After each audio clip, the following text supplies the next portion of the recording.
Yo. What's up? Long time no see. I've been a busy boy.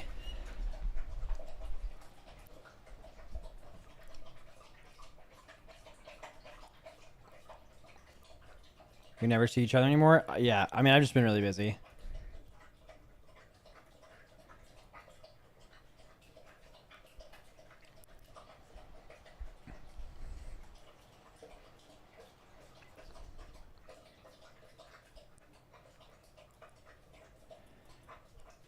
Are we going longer than 2 hours today? No. Definitely no. You guys will get a chance to change your comp, though.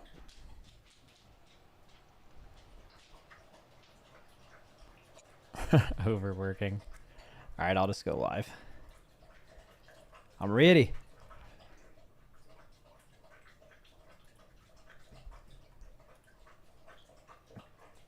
I'm so ready. Wait, what is this, YouTube? There's like a... Oh, there's a top fans. What the fuck is that? Y'all see this shit? When you open up YouTube chat, they have like a... They have like a little crown. What does that even mean? Top fans, 75 XP. What is this?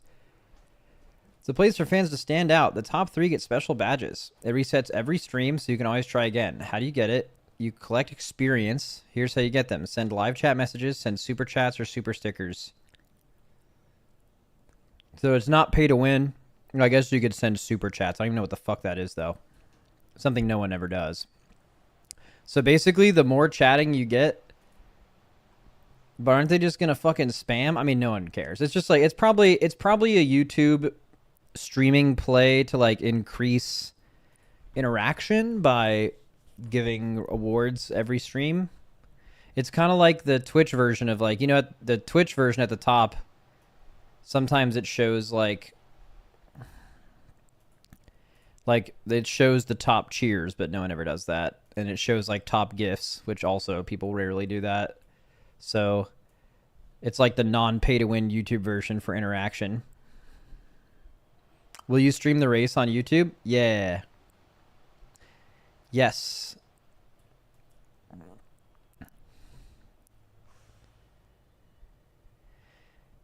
And someone's gifting subs. Let's go. Max, have you watched any of the latest Destiny 2 raid drama? Would be up your alley because of how hard they made the race and people are up in arms over it. I've caught a little bit of it. I don't know about how hard the raid is really, but I know they changed the way contest mode works. So what I believe used to be the case was they gave you 48 hours to get like the contest mode. Like, okay, so you guys know how in WoW, every game approaches this differently. Like in WoW, they release the raid super hard. Then over time you get more gear and then they nerf them like little by little. And you have 6 months to get the achievement of cutting edge. All right, in that game, they make it hard as fuck for 2 days, and basically cutting edge, there's 2 days to do it, and then it's just fucking gone. Like that difficulty no longer exists, and you can no longer get it. But for previous raids, they give you 48 hours to do it. Most of them are completed by people who regularly play that game pretty quickly into that. But every now and then they've released one where like basically only 1 or 2 teams has gotten it, at least within 24 hours. It used to be 24 hours and now it's 48. But like there was one, I think it was called Salvation something, where like took people like days to do it. And then now I believe they've changed it where the world first race happens, and then once the first team kills it, then there is going to be 48 hours after that to get the contest mode. Is that correct? So basically, contest mode is no longer 48 hours. It is as long as it takes to get world first and then 48 hours. And I know that specifically... No? Wait, I swear I read some shit like that. Did they back down from that? Or did I misunderstand it? So it's still 48, but after the first clear normal mode unlocks. Oh, okay. I totally misunderstood it. Why was there so much drama then? Why would that matter? So before it was for 48 hours, it was only contest mode and you couldn't do normal, but now normal is available as soon as it's cleared for the first. Why is that? Okay, why are people mad about that? Because it's still a choice. If you want to do it on contest mode, you can, but if you want to do it on normal, you can. Most of the drama was just how hard it was.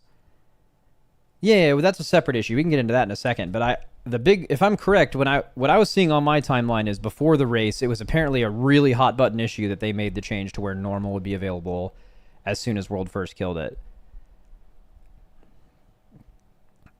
Like, to me, I'm separated from that community. It totally read as it was a super elitist high-end opinion to care at all about this change, and most players would probably appreciate this because they're just waiting until normal comes out anyway.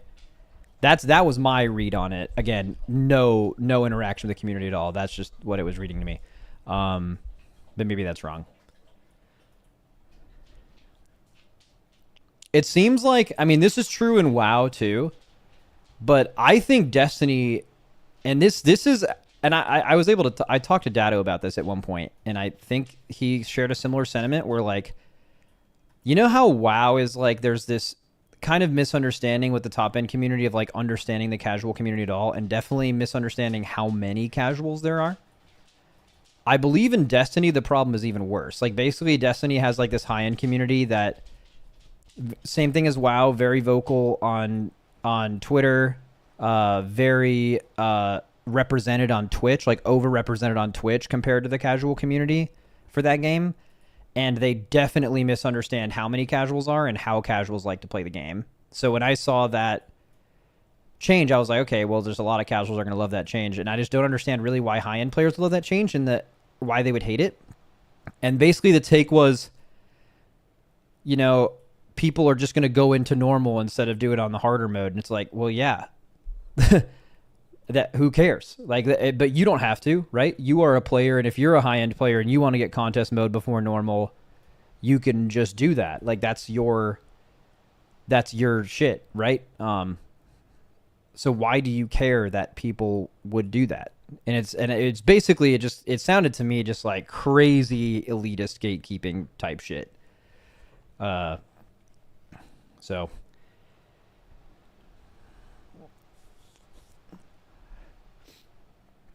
okay, but what's the drama now in Destiny? The drama in Destiny now is that the raid was just too hard. So they did, like, was it Salvation's Edge? Was that the previous raid to this? It was actually really, really, really hard. Like, it took like a long time to do it. And apparently this one is like closer to that than it has been any of the previous ones, which I'm sure the high-end players are probably a fan of, right? Like, if you're someone who prides yourself in doing really hard Destiny content, and as far as I know, they barely get any content, you know, you're probably loving, as long as it's good content, right? Hard doesn't equal good. That's another huge thing. A lot of that, honestly, if there's anything that Souls games have done negatively to the community, like the gaming community as a whole, is convincing a lot of people, unfortunately, that like the harder something it is, the better. That's just simply not true. Like, you can make a fight too hard and hard in the wrong ways to where it's just bad.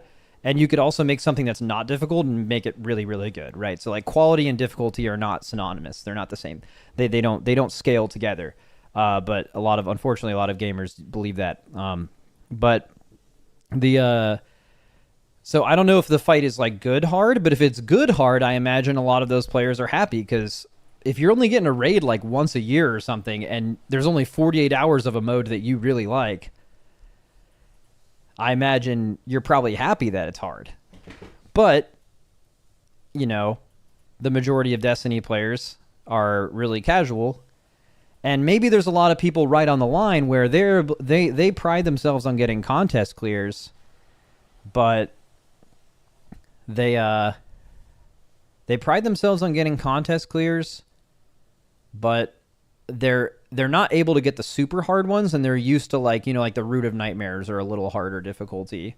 So there's a lot of people who maybe didn't get contests that normally do, and they're mad because of how hard it is, you know? Like for them, they would like it to be exactly as hard as it could be to still get contest, but if you miss it, it was too hard, you know.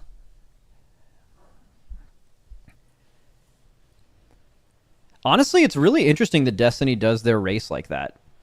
Like, compare that to WoW. Like, imagine in WoW, if the only time you had to, like, obviously the content would be way easier, but like you could get cutting edge for 2 days when a new raid comes out, and then if you don't get it, it's fucking gone. There's no months of progression or whatever. It's just right away. You can just do it or you can't. Obviously, gearing is completely and totally different. Like WoW, you like gear through the raid in a lot of ways in Mythic Plus. In that game, you're like getting geared for the raid. Oh, I thought the title was steaming, not streaming, and I thought you were mad. He's pissed. Yeah, I'm actually mad. No, I didn't know about any of this shit. I'm interested in looking at it. I also missed this week's update notes. So, has there been update notes this week?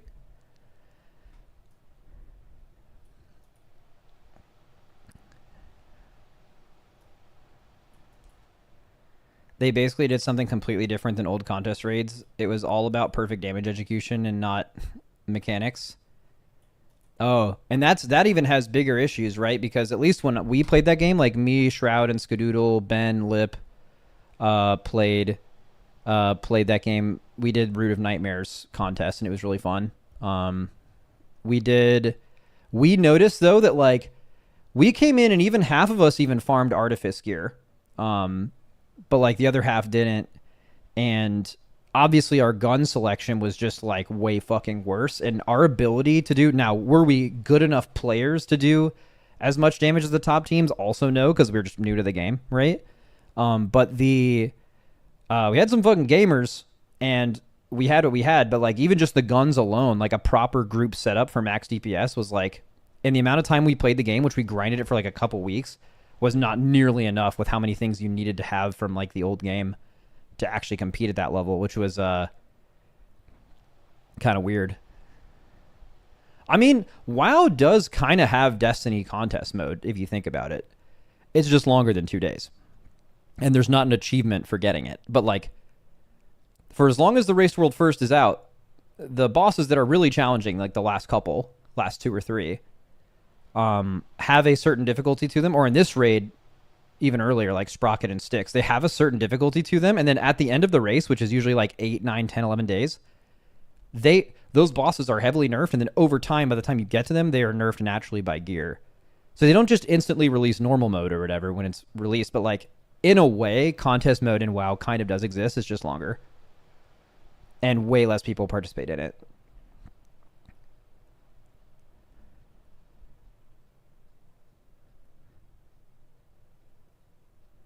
Max, thanks for the advice last week from Mythic Galley of just kill it. Yeah, sick advice by me, because he did indeed just do that. Plus, I got the mount.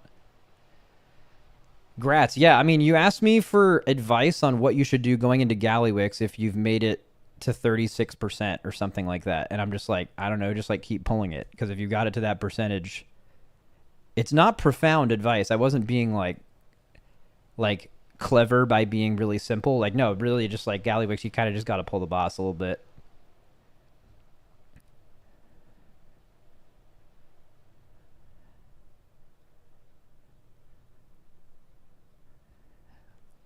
Are we pouring one out for Ozzy? Yeah, I used to listen to some Ozzy when I was a kid. I haven't in a long time. And before I pour one out from him, he didn't do any weird shit, right? Because I haven't really been keeping tabs on the old Ozzy. But like, if you were to tell me like, oh, actually, he did a ton of weird shit, I'd be like, yeah, that makes sense, right? But maybe he didn't. I don't know. Other than eating a bat, I mean, that's weird as fuck. I mean, like, a lot of the stuff that gets you in trouble nowadays that wouldn't have 20 years ago kind of type shit, you know? Like, is he like a bad person or is he just like a little crazy? You know what I mean?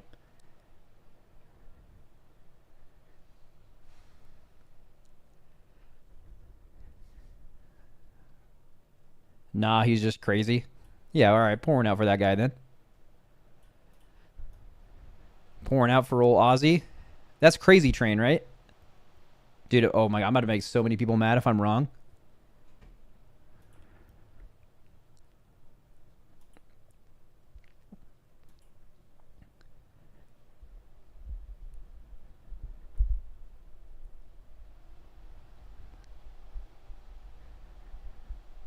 Max, are you planning a class tier list thing with the class reps again for 11.2? Yeah, I'm going to do that. I'm not planning it. I don't ever plan that, but it's all spontaneous on the day. But I do intend for that to happen, yeah. Pour one out for Skarzard too. Yup. At least now we can get him on the pod. And it seems like he's happy for leaving anyway, you know. Not that I don't think he has any ill will towards Blizzard or anything. It just sounded like he was a little burned out. He puts himself into his work a lot. And then you know, if you do that for too long, you get a little burned. I felt that before for sure. He might have had to sign an NDA. No, I don't think so. Can ex-devs be on podcasts? Yeah, I'm sure they can. I'm sure they're not going to, like, talk about some shit they shouldn't talk about, but just go on a podcast and chop it up. Yeah, for sure. Wowhead comments were shitting on him so hard. Yeah. I mean, I think most people who know what they're talking about and they're not just, you know, hating for the love of the game think he was a pretty good presence. He's had good PR at least. I know him personally. I think he's great. Really, really good for the game. It will be bad that he is gone for sure. But yeah, Wowhead does this thing where they like, I mean, they report the news. It's their job. But like every time a Blizzard person leaves, they make a thread about it. They're like, this guy has left. And then they tie some things that they think they were kind of involved with into the thing. And then it just tees them up for all of the worst people you know to just go in on all the things they might have been slightly a part of. Same thing happened with Jeff Hamilton. It's kind of unfortunate. It's weird. I don't know what Wowhead's supposed to do about that because like that's what they do, right? They report the news. That's their job. And it is news. But at the same time, if the result of that is the worst people you know shitting all over these people that are just doing their job, you know, that's tough. I don't know if... So what do you do about it? Do you not post? I don't know. Or moderate their comment section? Yeah. Like, I mean, yeah, actually, isn't it just moderating your comment section? Maybe if they feel... I mean, that's such a major part of their comment section, really negative people, that maybe they feel like they would ruin their interaction a bit by banning these people, but... I mean, yeah, if you're like, this guy leaves Blizzard and one of the comments is, or any of the comments are like, absolutely fuck this guy, good riddance, he's a fucking plague to the game, or anything like that. I mean, why would you keep that on the thing? Like, that's not good for it. Whoever wrote that's a fucking freak, you know?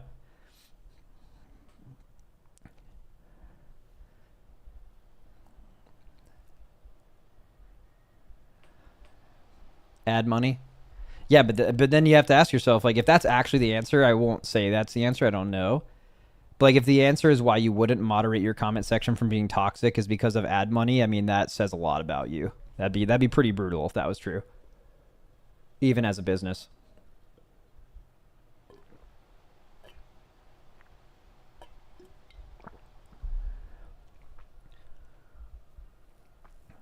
Just got to stay away from the comment sections on the internet as a rule, honestly. Some are really good. Like one example is if you ever need to find something out, any kind of niche information, if you search for it on Google and type Reddit at the end and you go through a Reddit thread for specifically that thing, it's usually very informative. And it's not some clanker who wrote it. Dude, by the way, I just learned recently that Gen Z refers to AI or any kind of like automated anything as clankers, and I think that's so funny. So adding it to the repertoire for sure. But yeah, they like Reddit always fucking owns. Well,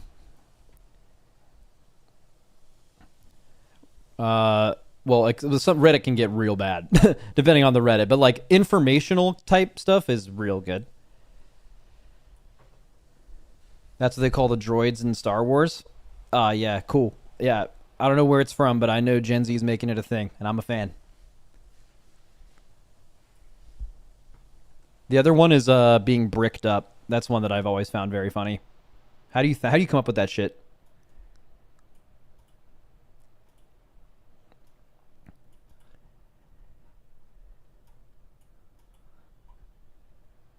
Gen Z represent? Bro, there's a fucking child watching my stream right now. Wait, Gen Z aren't even children anymore, are they? They're like in their 20s. That's insane. I'm so old. That's actually crazy.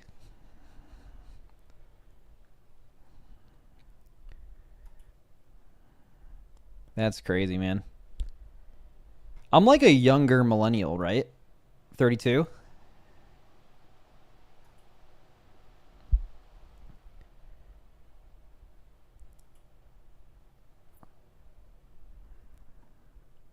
I mean, I know I'm a millennial. I just, like, millennials are kind of old as fuck, though.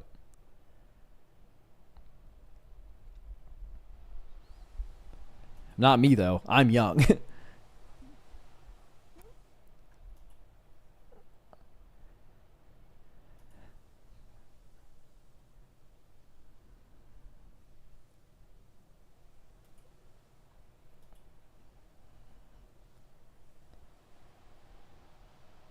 So I will give you guys. So did they post notes for this week yet? I know since the last time we've had you guys make a raid comp prediction, they have changed. There was a lot of tuning last week. Only dungeon tuning, no class notes. All right, they must be done then. All right, well at least you'll have one big tuning cycle. So I think they since the last time that we made the raid comp, I think they nerfed Moonkins. They really nerfed Hunters.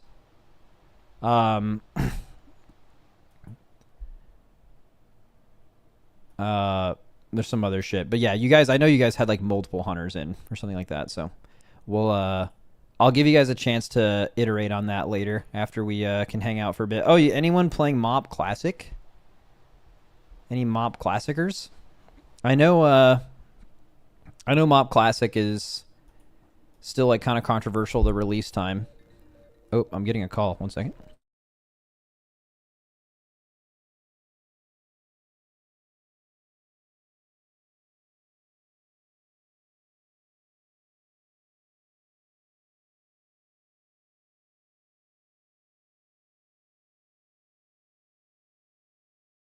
Dude, okay. Easy, quick little phone call, but I just realized I still take my headset off really weird. I don't know why. I don't do this and then lift. I hit I just answered my phone with one hand, swiped it, put it up to the phone, and I did this. I pulled this off and just... That's actually kind of like that meme when the guy's listening to something he doesn't like. You know what I mean?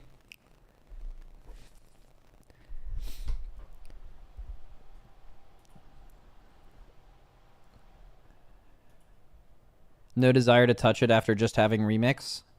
I feel like they're totally different things, though.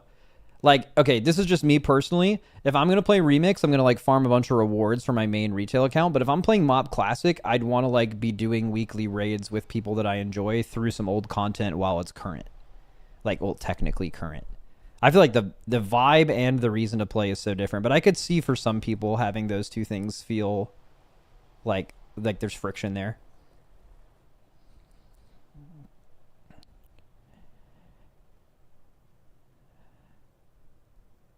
Wait, Max, easy way to tell if you're old, do a sign language of a phone?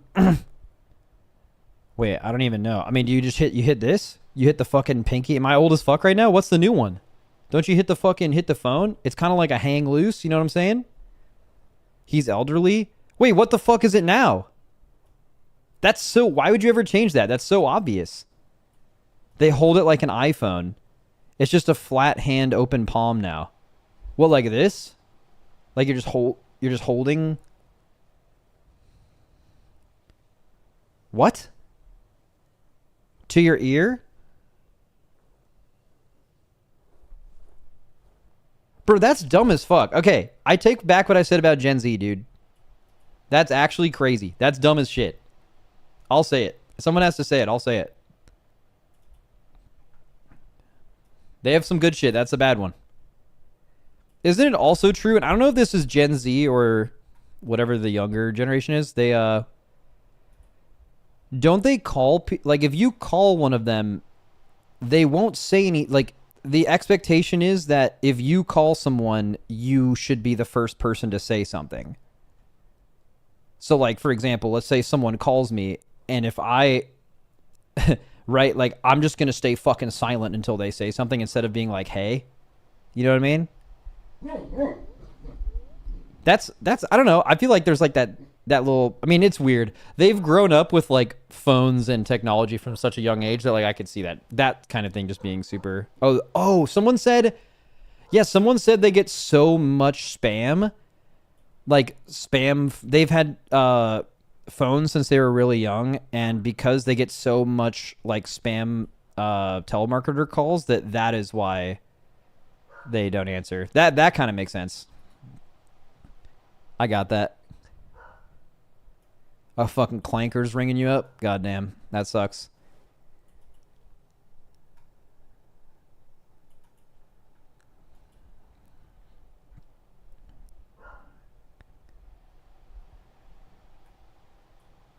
I'm pretty sure the only Gen Z or Gen Alpha people that I interact with are just hockey players. Like they're like usually in the summertime you'll get kids that are playing juniors or pro hockey, like low level pro hockey, uh, or NCAA, and they're home for the summer, and you see them in pickups. And the only time I ever interact with anyone of that age is playing hockey. But the only problem is that doesn't tell me anything about them because hockey players have always been the same. Like a teenage hockey player in the year 2000 and a teenage hockey player right now are the exact same person. Um, the I guess maybe through my guild every now and then. Like I know Boomy doesn't watch he doesn't watch shows. Like let's say he wants to watch like The Boys or something. He's not going to watch seasons 1, 2 and 3 or whatever. He watches recaps on like times 2 speed as his only way of interacting with the content. Like you're so dopamine brain, TikTok brained up that like you can't even sit down and watch something for like an hour. But he's probably a special case. And also, I'm pretty sure most of that is a bit.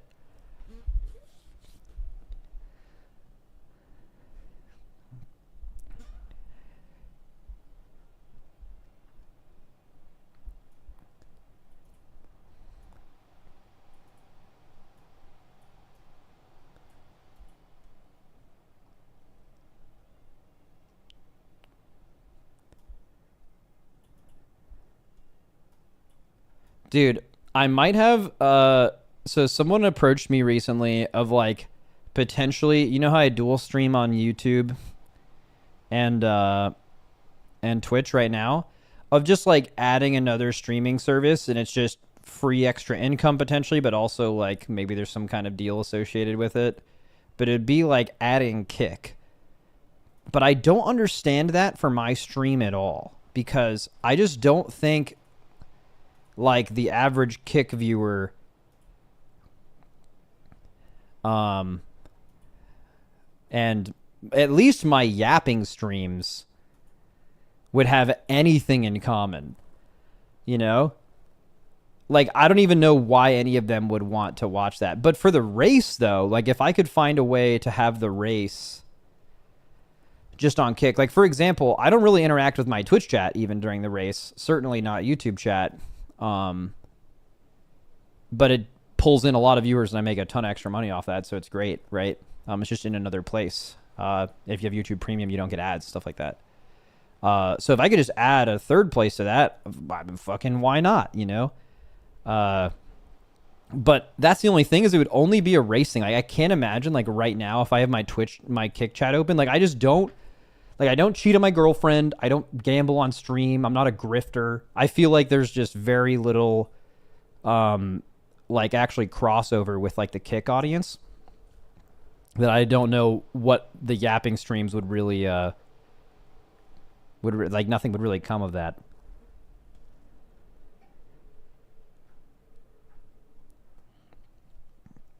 I could start though the grifting. I feel like I'd kind of be able to grift pretty good if I tried it. Grifting doesn't seem hard, but it's just not something I want to start doing.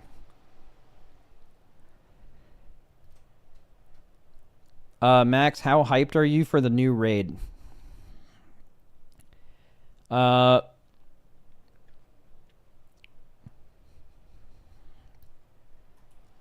I mean, hype as fuck. You know what I did the other earlier? I did a fucking I did a little rewatch. So like you get locked in for PTR and like testing is super fun. We fucking owned in testing this year. I personally put like a lot more time into it, and I know we took it a lot more serious because we found out last year that another guild like did better than us on one of the bosses. Like they got more information like after the tier. And that just like fucking, I hated that so much. So we were like, all right, let's take testing a little bit more serious. So then we got really hyped for testing, and then it's like it kind of stops, you know. At least for me, a lot of my work and what I'm excited about, like, it kind of slows down until the tier. But just the other day, I watched some like Race to World Firsts, like kill videos of when we won, and like specifically that documentary after Ansurek where they have that slow mo of me like popping off when we win. And it's like, oh, dude, that feeling is so good. I want to feel that again. That got me like rehyped. So I'm currently in a rehype phase.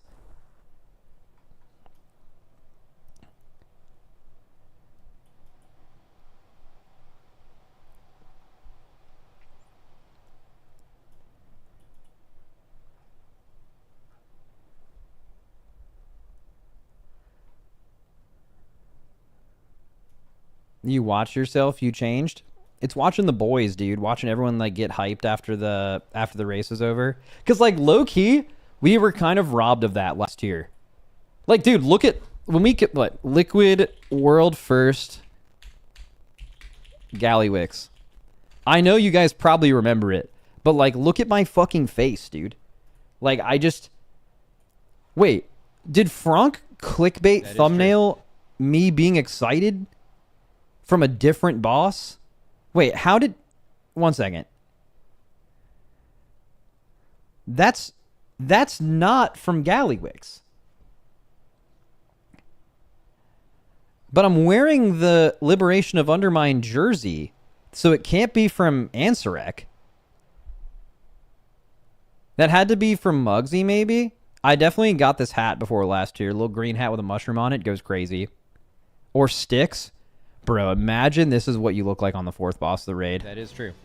But like, look what happens when we kill this. Kill. Just spell word someone. Wait. Go. Come on.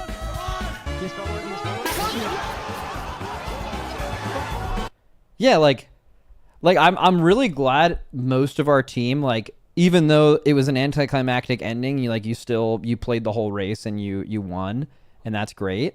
But like, I don't know, man. What do you suppose? I didn't feel anything when we killed that boss. So I had to look at Ansurek. I'm like, dude, killing Ansurek was such an insane feeling. Like, you guys, a lot of you guys thought Ansurek wasn't killable. We thought it was killable, but we didn't know we could do that much damage. So like on that pull, like when you heard me say like, oh my God, it's dead, like at like 3% or whatever, like I literally could not believe that we did about that much damage. Pure like, how is this even happening? I was expecting it to take a lot longer than that, right? So like the emotions for that were insane. Like you were basically finding out, you knew it was killable, like you were like kind of finding out it was killable like as you're killing it. Max, do you think it wasn't that hype because it was too easy? What, Gallywix? I mean, mainly, yeah. I mean, think about end bosses you kill for World First. They're usually, like, by far the hardest boss in the tier and usually just insane. And that wasn't... It's just, like, kind of insane that even happened. But part of it, too, was just, like... Even the ease was part of it, but how slow it was another part of it. It's just, like, every... Like, another thing was, like, this phase. Like, we haven't been all the way deep in this phase. Like, we did this part to 0 fully YOLOing it. So, like, maybe they start, like, doubling up mechanics. Or maybe you lose half of this platform. Or maybe the Enrage is way earlier than you think, right? Like, there's still... This was unknown. So, like, when we saw it die, we were like, really? There's, like, nothing else? Like, the boss from 50% to 0 has the same cast sequence. There's 15 seconds in between abilities, and it never even kind of tries to, like... I think more of the surprise of like the way it even plays was part of it too.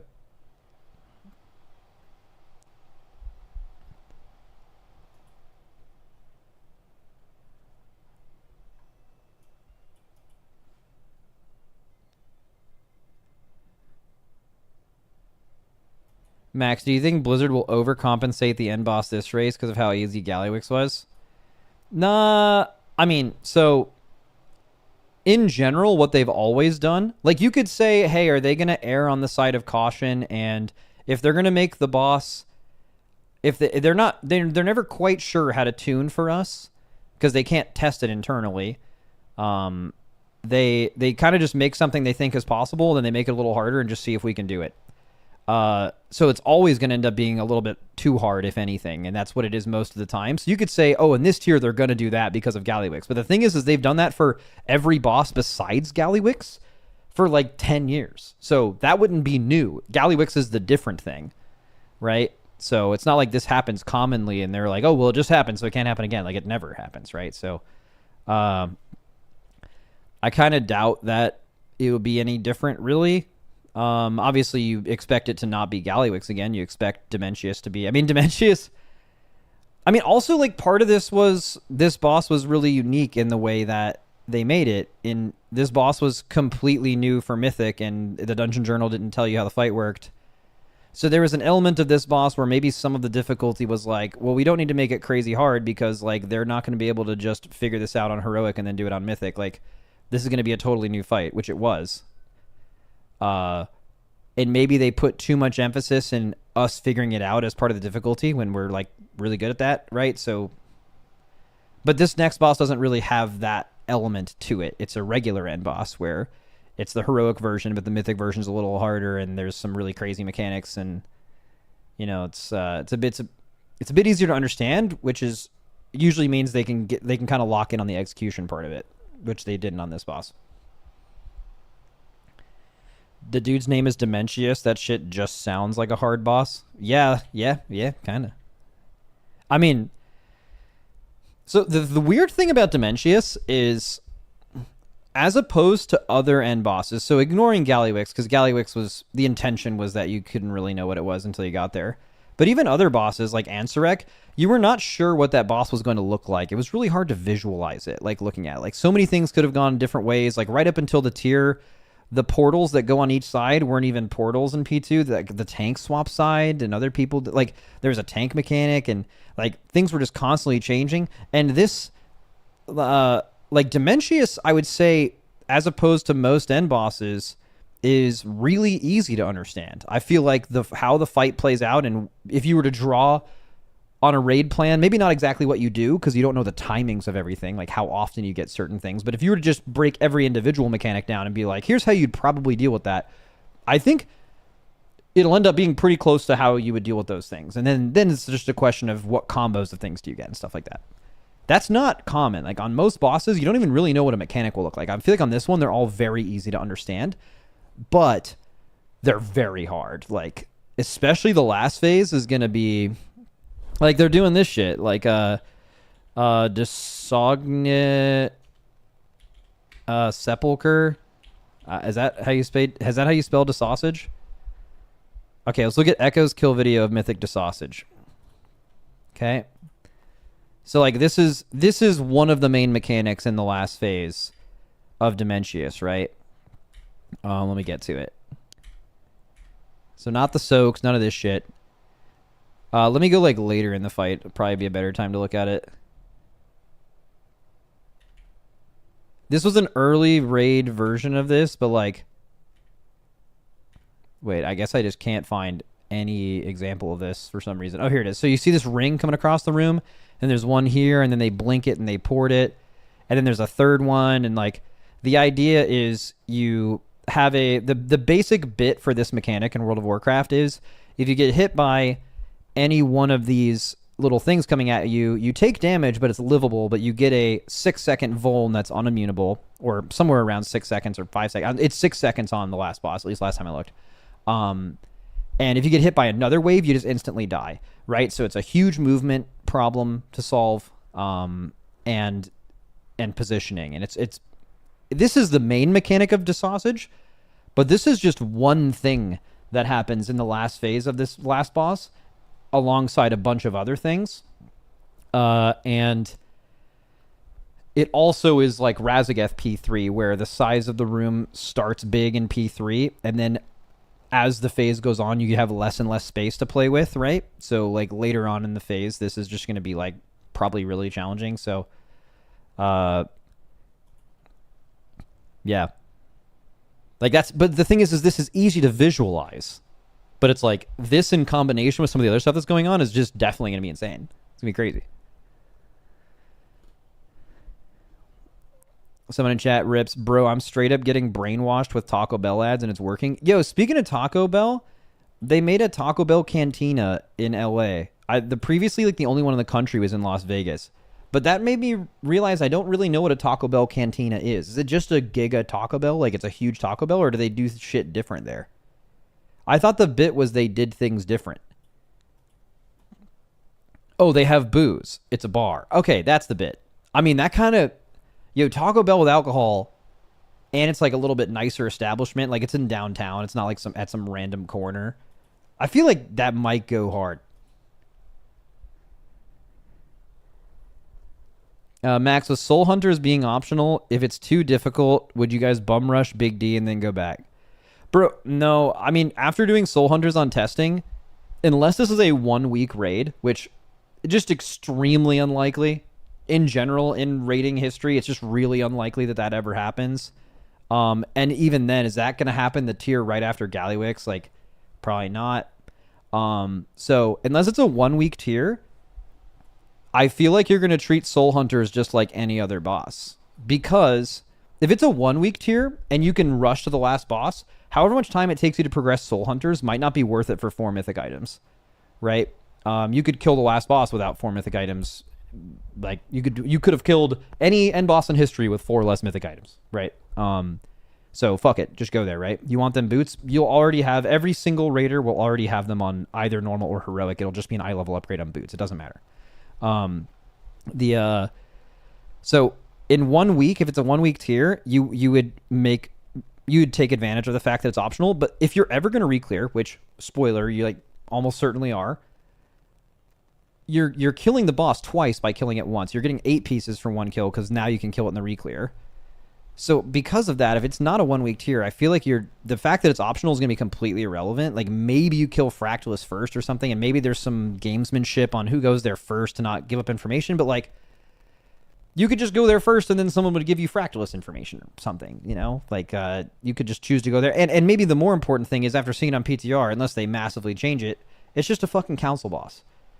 Could it be really challenging? Could it be tuned really hard? Any boss could, right? But like understanding and doing it is like it's pretty easy to digest. And where it is in the raid, they probably shouldn't make it any harder than it is. So I imagine it'll probably, the fact that it's optional, which makes it even more, if you really cared about this, which I kind of do, it makes it even more I don't get why it's optional. Like if it's optional, make it crazy hard, but it's not. If it's optional, it drops tier. It's so weird. I mean, like the only thing I can think of is like clearly there's a Demon Hunter spec getting announced this patch, and that's the boss where they're announcing it. So why is it different? Maybe it's because of that, but like there's no other logic. I just don't understand. Does it at least seem like it'll at least be a good council fight? I mean, it was all right in testing. It's a little mechanic vomity, like most 3-boss council bosses are. They've not found a great way to deal with that recently. But I mean, I didn't play it myself in testing, but it looks fun to play. I know this might have just been because of its tuning, but I think our players enjoyed testing that boss. Besides Nexus King, I think our players... I hadn't thought about that, but that could happen. I feel like that isn't too crazy. And then in which case we would never do it, because we loved Ratnos. Max, is there a consensus on the race that you have to kill them before the last boss? Probably not, but I mean... Like, it's gonna get killed before the last boss anyway.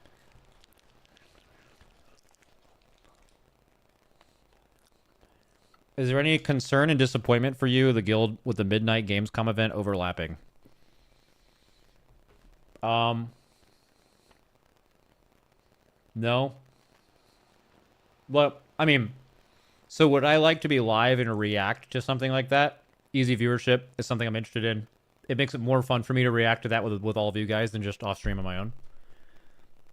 But I don't know. It's all good. It doesn't really matter for the race or anything. I don't know. Could benefit the race in a way. Like, imagine. Think of Dragonflight Season 3. BlizzCon happens, bunch of WoW. Now, Gamescom is not BlizzCon, but BlizzCon happens. Season 3 player base surges because there's all this hype about WoW. Not even for Dragonflight. The hype was for the World Soul Saga, but it still boosted retail WoW at that moment. So, like, Could it take viewers away? Could it take interest away? Yes, but could it also be really exciting? And then it happens right after people watch that. They're in the WoW section and they're like, they see there's another stream with 50K viewers of the race, and they're like, oh, I'm aware of the race world first. Let me see what boss they're on. And maybe we're on Nexus King, and it looks fucking insane. Like, visually, aesthetically, it looks insane. And they're like, oh, fuck, I'm fucking here. You know, it could boost viewership in that way, too. So...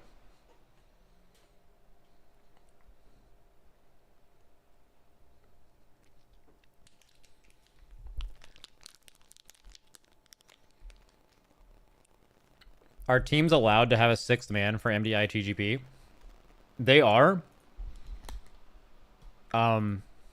Echo has kind of utilized that in the past, but not really with Mirez. It's obscenely broken. Like, it's so fucking good to have that. But no one, like, has fully utilized it. Mainly because, like, who the fuck would do it? So, just before people are like, they literally just did it, what I'm talking about is this.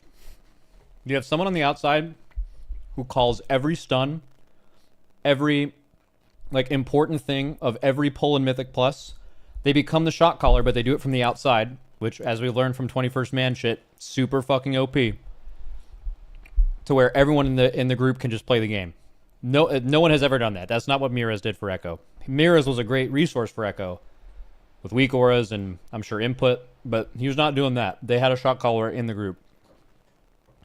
When you shot call in a group, just like when you raid lead while playing in the raid, if you're doing it right, if you're doing it well, it takes away from you as a player. There's literally no other way it can happen, right? So the ideal thing is to have that on the outside and have that person fully play. It would just make any team better. It's inarguable. But the problem is, who the fuck is going to do that? Who the fuck is going to show up for 12 hours of MDI practice a month before MDI even comes out, including live keys, because it's TGP now, by the way, and not even play the game and just fucking shot call fucking dungeons? Is it OP? Yes, but who is doing that? There's very few people who would even be good enough and effective enough to actually be that person. And then of those people, who the fuck is doing that? It's nonsense. It's like, it's just, there's no upside. What do you gain?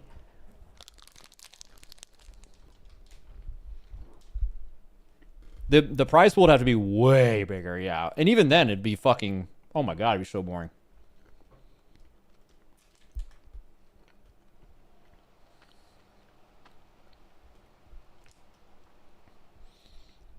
I'll tell you what, though. The first, like, team, not any team to do this, but the first team, there's like 2 or 3 teams at the top that are, like, really fucking insane. The first one of those teams to actually do that will win. It's seriously too good. It is actually too good to do that. But also, I would bet that will never happen, because who the fuck is going to do it? There's a short list of people, I think, that were, if they were in that role, they would be extremely effective and add so much. And those people are never going to do it. And there's certainly people I don't know about that would be effective, but why are they going to do it? It doesn't make sense.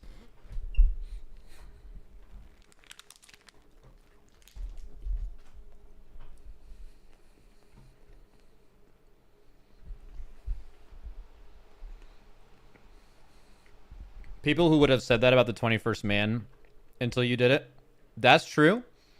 There's also exponentially more things you can do as a 21st Man in a raid environment versus a 6th man in a dungeon environment. Not to mention, there's 4 times the amount of people, but even that, there's people on the bench. There's comp swaps. There's all kinds of shit. That's not a thing in Mythic Plus. And then every boss and mechanic and everything is different. In Mythic Plus, you can cook for sure, but the bones of Mythic Plus is pull really big, CC rotation, figure out what you need to do to defensively to live, and then do that again, and then you do a boss, and then you keep doing that. There's like 2 things you do. It way less stimulating.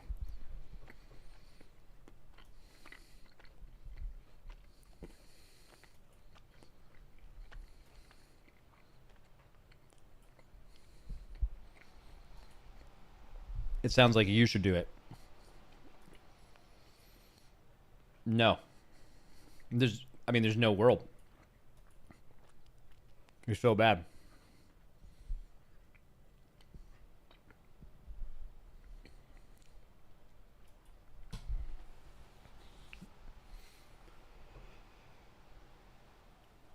500k prize pool and then you do it. Yeah, if it was 500k just for me. Now they should do that though. So 500k times 6. That should be the prize pool for fucking MDI. Get me in there, by the way. That is fucking. I'll be there real quick.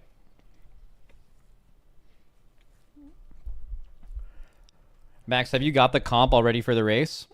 It's changing with every tuning. Like, I have an idea of what you'd run right now, but I don't feel confident that the things that are really good are going to stay as good as they are.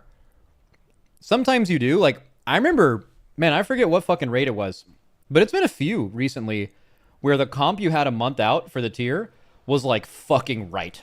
Like internally, like it just didn't change from that. This tier, I feel like it probably will.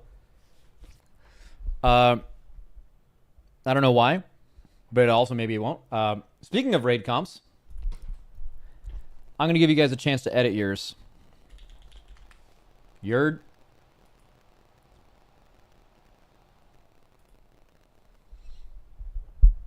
Did you guys hire a new chef or just ripping random catering? We have a new chef. I've had her food a few times now. Fucking rips. Insane. Had that shit yesterday. I've been doing so many photo shoots recently, like commercials, shit like that. Main reason why I haven't been streaming. All right, let's check this out. I think the sheet is called No. What happened to Heidi? Heidi is no longer with Team Liquid.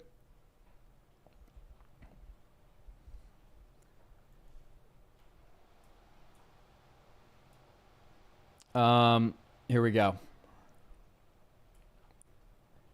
Okay, so here is Nerebar Palace. This was your... I'll make it not my whole screen so you guys don't get completely blinded. But this was Nerebar Palace. This is what you guys... what you guessed a couple weeks pre-raid, and then the actual, and then how many chat got right. Liberation of Undermine. A lot less right. But to be fair, like... I mean, this is what we had. Like, internally, you knew you were playing a million Windwalkers, and you knew Mistweaver was a great healer. And we had multiple people main it from the jump. But, like, as a community, even when it's correct to do stuff like that, especially as a chat, this isn't any individual person's list in the stream. This is the chat voting as a hive mind, which a lot of times you're going to resort to, like, even if there's a amount of people that are like, dude, Windwalker's so good, you're definitely going to play 3. It's still hard to convince yourself of that unless you really know how far ahead it is, and the public information going into a tier is way worse than what guilds have internally, so it's like it's hard to know how far Windwalker was ahead, especially because right before the tier they like nerfed everything else that was close to Windwalker except for Windwalker, so it was like, okay, I guess you're just playing a bunch of these things. And that was before even the porting issue on Muggsy. So like I get it, like who's gonna do that? Who's gonna like actually try to make a realistic guess for a raid and put 5 fucking monks in the raid? Like that's just, you know. You're just like 999,000 out of a million times you're wrong. Okay, so let's do your Mana Forge comp predictions. This is what you guys came up with before that. Is this 3 weeks pre-raid? Is that where we're at right now? Yes. Right?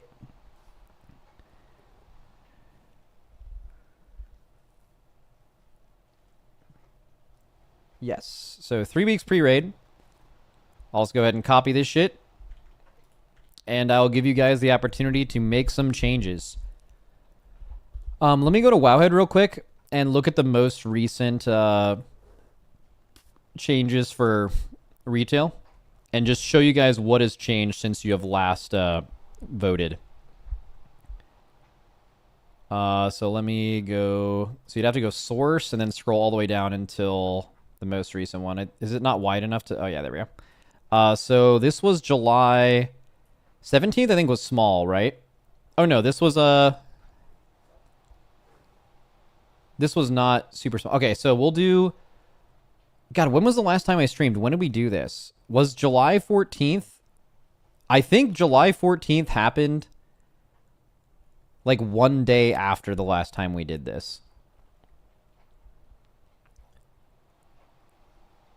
Yes. So we have both of these notes. So like... Oh yeah, this was... Were these the... Yeah, these were the hunter nerfs. Yeah, so this is it. So since this last time we've looked at this, Hunter was nerfed. Mage got some changes. Let's see, just from this one, just browsing it. BM and MM still going to be good, though? Yeah, I'm not saying anything that got nerfed is going to be bad. You guys get to make that choice soon. And then recently, what else changed?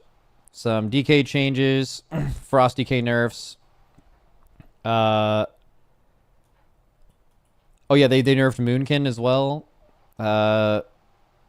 Big tier set changes. Evoker changes. Shadow Priest got a 15% nerf. Okay. Big. They re-changed the Mystic Touch back to 5, which was a W. Don't have to do a long talk about that. We did that on the podcast. But very good. Giga Ret buffs. Big Priest nerfs, as we just talked about. Some rogue buffs across the board. And then Warlock buffs. And some Warrior buffs. All right, boys. What is the first thing you want to do? Actually, let's just ask ourselves this question. Actually, no. Fuck it. I'm not going to make you do one roll at a time. What's the very first thing you guys think you remove? Forget about adding. Adding doesn't matter right now. What's the first thing you remove? It can be tanks, healers, DPS, anything. I'm looking for like a bunch of people to say like something similar. So one thing I'll point out about the list is you do have some repeat raid buffs. Like, for example, you have a Resto Druid and a Moonkin currently. You must feel really strong about the Moonkin compared to bringing a third or a second of something you think is great. Or the same thing with Resto Druid.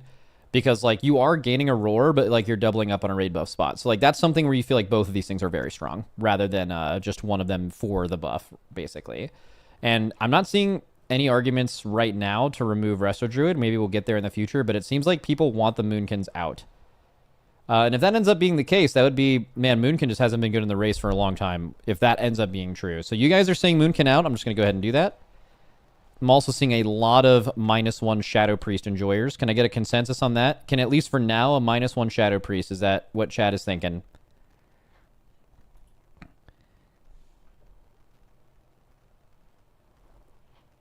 You can do -2 if you want later, but just for now, let's keep it simple, right?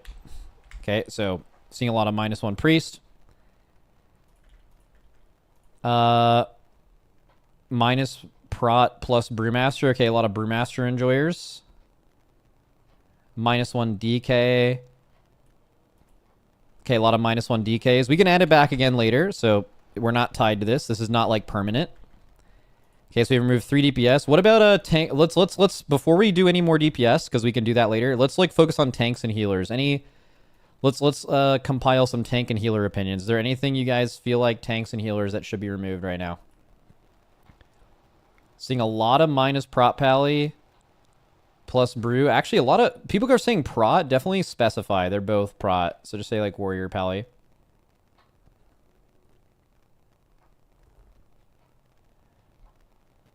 You think -Prot Pally plus Ret. Ooh, okay.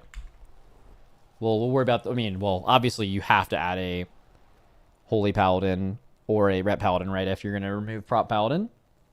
Okay. What now? -Prot Warrior as well. Okay, you know what? There's only 2 tank spots, so it's pretty easy to revote for that. Let's just go ahead and just remove both. Fuck it. We can add them both again. We're going to have you just revote on tanks. Let's look at healers. Any healers? Any healers? What are you guys thinking about healers? Are you guys happy with this? Give me some healer opinions here. Healers are good. A few -Prez.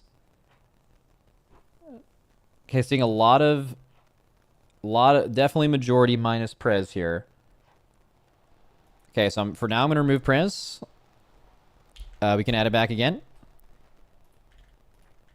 As far as what we do there, we have a raid buff, a few raid buffs to add into the equation here. So we probably start with this. Okay, before we start adding things, one last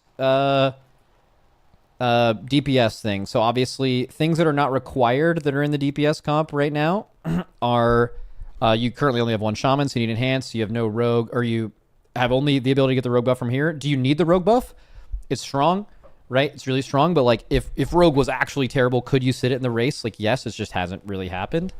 DK, are they going to miss on? They've stated so much that they're going to make sure grips are in this raid. So, like, you know, maybe you could bring DK from tank in a second, but, like, it'd be pretty hard to... It'd be insane if there wasn't any good grip. I mean, there are good grips in this raid that you already know, but I mean last boss specifically, which is what this list is. It'd be crazy if they didn't have one. Just insane, right? So, other things, right? So, you have a priest, but you have one in healer right now for fort, and no one really argued to remove that. Priest does bring extra value with PI up to a certain point, right? Dev is not required in any way. You have 2 hunters, so you have an extra hunter purely based on damage, and you have an extra mage purely based on damage. So of the things you guys really kind of can remove, it's like priest, dev, 1 hunter, 1 mage, or maybe DK, realistically, right? So of those, what are you guys wanting to remove before we start adding some stuff?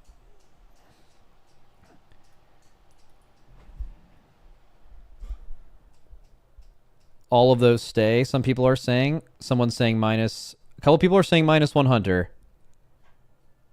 Other people are saying 2 hunters is good, minus hunter for now. I'm going to go ahead and, a lot of people are saying minus. I'm just going to remove it, but when it comes down to it, when there's 1 DPS spot left, you can just vote back in the second hunter. It's not removing it now. It just kind of speeds this up if some people feel like that is what you want to do. I don't know if there is some minus mage enjoyers. How many of those? Actually, there's just as many people saying minus mage as minus hunter, honestly. I mean, it kind of does make sense as soon as like things have been buffed and changed and you want to like stack your comp. It does kind of make sense to remove the things that are not required for raid buffs and kind of just relook at it from a fresh slate. I could kind of see that. That would also make my stream take more time. Whatever. Okay, let's do tanks. So doing a poll in Twitch chat.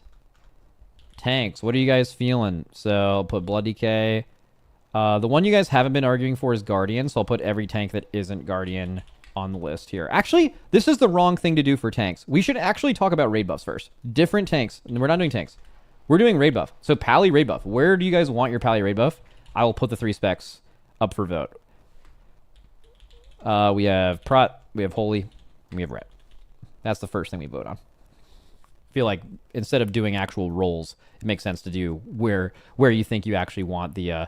Wait, oh shit, I have to redo it. Sorry, I goofed the vote. I goofed the vote crazy style. I literally combined Holy and Ret. Oops. Holy Ret. That would be a 6 spec. I mean, Holy Ret like kind of is already just Ret. Holy Ret, unsurprisingly, is winning, but unfortunately that spec does not exist. So in 30 seconds, we will vote for that. Again. That's a minute I'm not getting back from any of our lives. Where that minute is gone. It's gone from all of ours. Not someone in YouTube chat saying not having Prez for rewind would be a mistake. So I'm not going to give you any kind of opinion on whether I think having Prez in or out is wrong. Not to mention you guys can literally just add it back in when we say what the fourth healer is going to be, right? Here.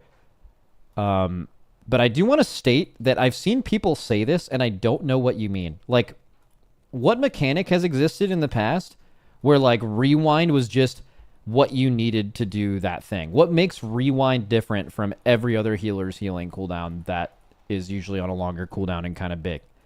I don't understand what you mean by that. Why do people think that? Like, even in the race, if you think about it, like, rewind should only get worse after the race ends. It should be the best it ever is during the race when you have the least amount of HP and you are, like, at most risk of death where you get the juiciest fucking rewinds, right? But, like, it's just... it's kind of like Spirit Link, where it's just, like, a button that people see and they just assume it's a lot better than it is.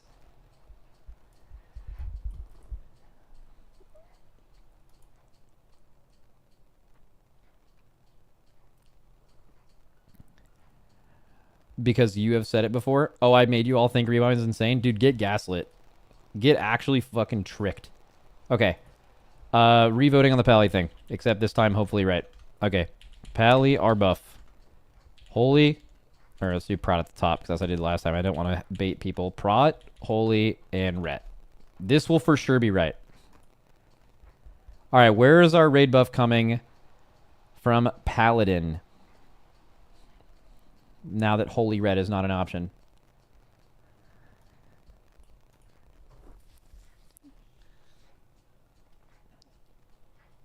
Looks like Ret is winning by a pretty decent margin. I'll give it like a few more. Seems like Prot and Red are at least kind of close.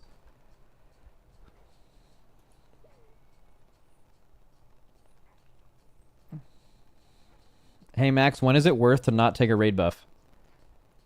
When either the raid buff or the class you have to bring because of the raid buff stinks.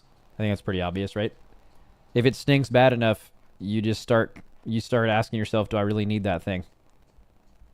Some raid buffs are unsittable, but some are like kind of on the fringe. Like you need Chaos Brand, you 100% need Shaman buff, you 100% need Mystic Touch. Even with like a really heavy magic comp, you just need it, assuming you're bringing other raid buffs.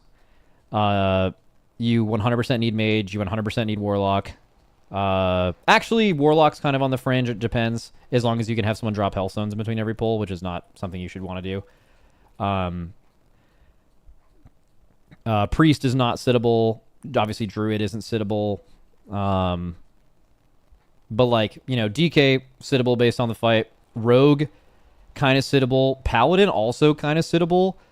But like, it has to be such a specific kind of... Because like, Diva Aura and the Rogue debuff are so good. But also sometimes randomly, because of the way boss's damage is attributed. By the way, Ret won by 2%, so interesting to think about. We'll put a Ret in for now.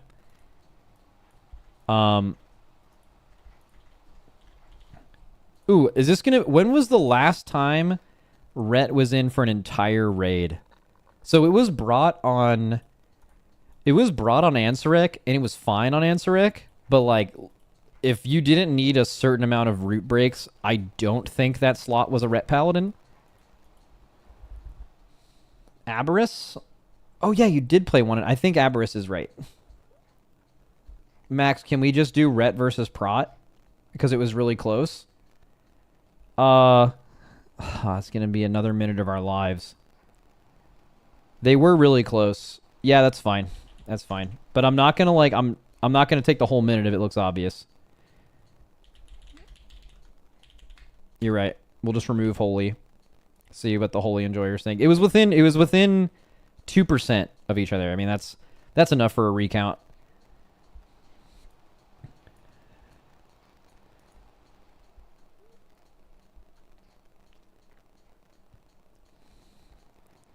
Okay, well now Prot is winning by a significant amount. I mean, you can play Prot and Ret. Especially since Evoker has come on, like, so you'll have a chance to add Ret later if Prot wins here. It's so funny. People just saw Ret Paladin in the comp and they're like, that's not right. Why did this change so much? But I feel like Evokers have kind of taken the mantle of like, the more you add of these, the more utility your raid has. But like, I feel like people low-key sleeping on Paladin utility. So like, yes, you need one for Diva Aura. You no longer need a second one for whatever that other aura was. That was also dumb that they had 2 raid buffs. But they do...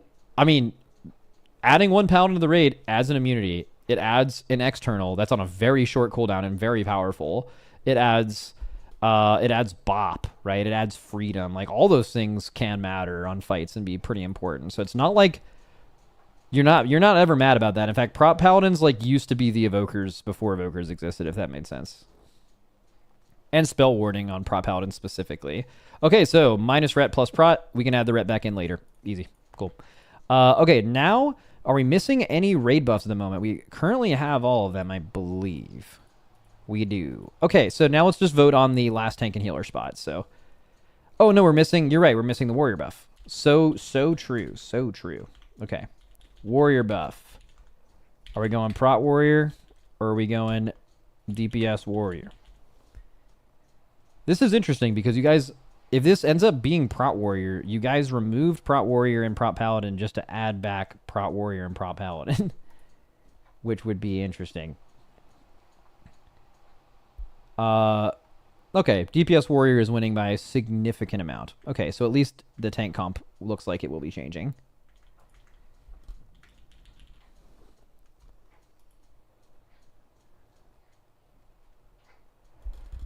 Okay, so Warrior wins. So I don't know if we need to do a poll for this because maybe there will be a consensus. Could be wrong.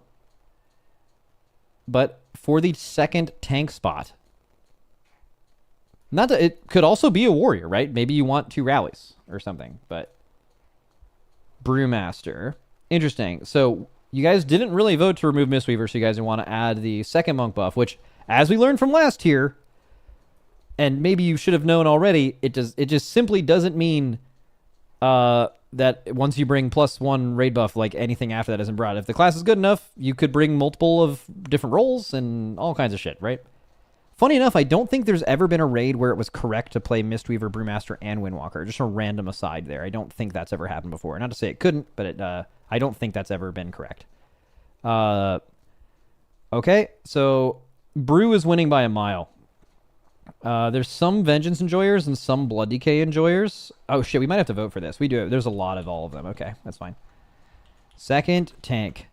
Brew, BDK, and Vengeance are really the only ones getting any votes. But I'll throw Prot Warrior in there for fun because there's a lot of people who voted for Prot Warrior as well on the previous thing.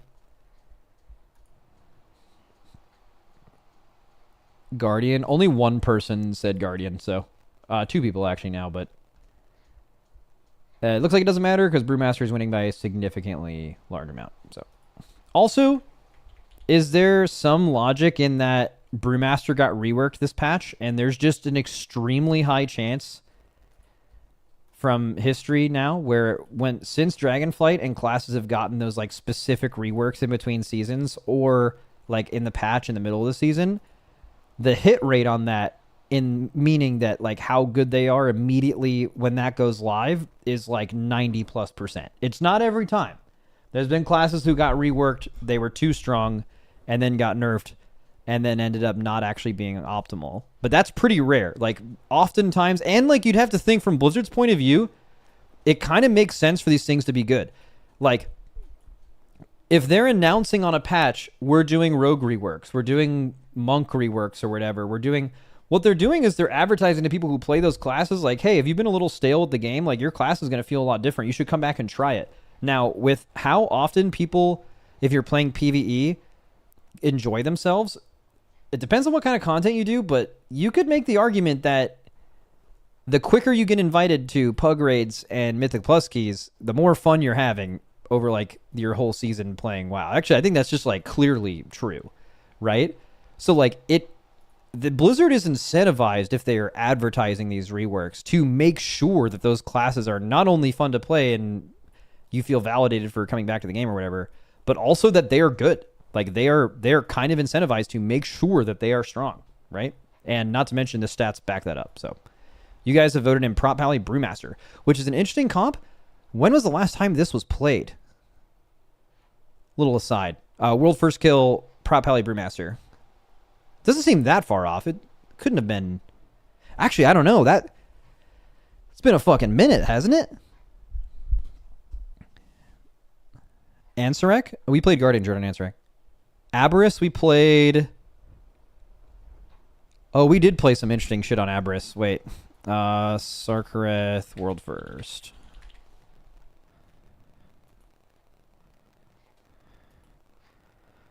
We are playing. Wait, yeah. No, you're right. Just straight up, yeah. Okay. I thought it was a lot longer. Yeah. Aberrus, we played Prot Pally Brewmaster. Okay. Okay, we do have the healer spot. Currently, we have every raid buff. I'm kind of interested whether we're going DPS here. Or, I mean, okay, we have 4 spots. It includes healer and DPS. Is there anything you guys are like, Based on the tuning right now, it's crazy we don't have another one of these things in or a first of any of the like good stuff. Prez, Disc, DK, Prez, Flame Shaper. A lot of people still on the Hunters, and a few people are like, add some locks.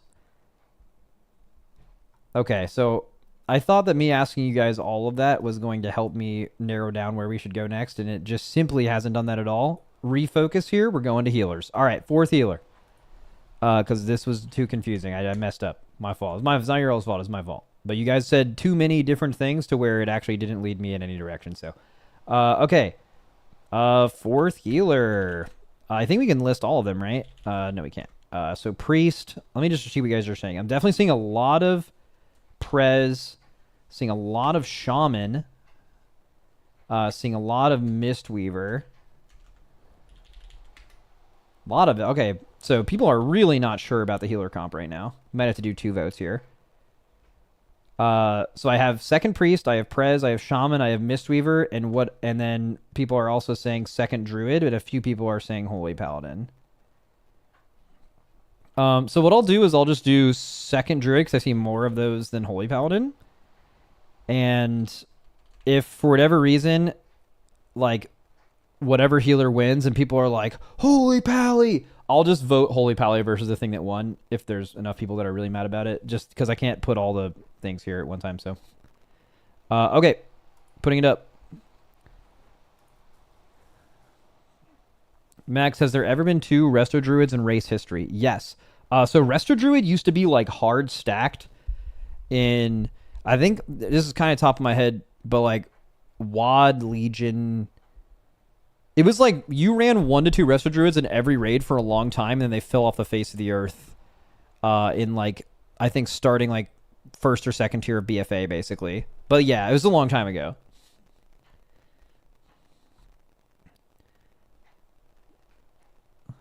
Okay, so Prez is winning by a significant amount. So I'm just going to throw Prez in there, which was interesting because we removed it. But I think the process of removing and then asking again is fine. All we lose is time, but who cares? All right, healers have been figured out. You guys will have extra chances to make some alterations at the end if something looks super stinky.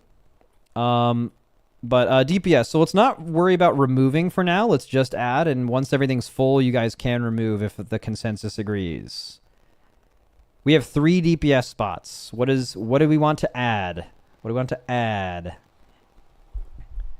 Okay, seeing DK, Hunter, Lock. DK, Hunter, Lock. What else?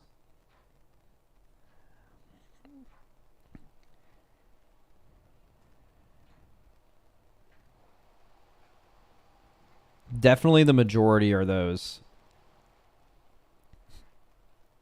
I see enough second lock, at least second lock, that I think just to save some time, I'm just going to throw that in there right now. Can remove it later, but there's just way too many people typing it. And then for the other 2, I'm seeing a lot of Hunter, Hunter and DK.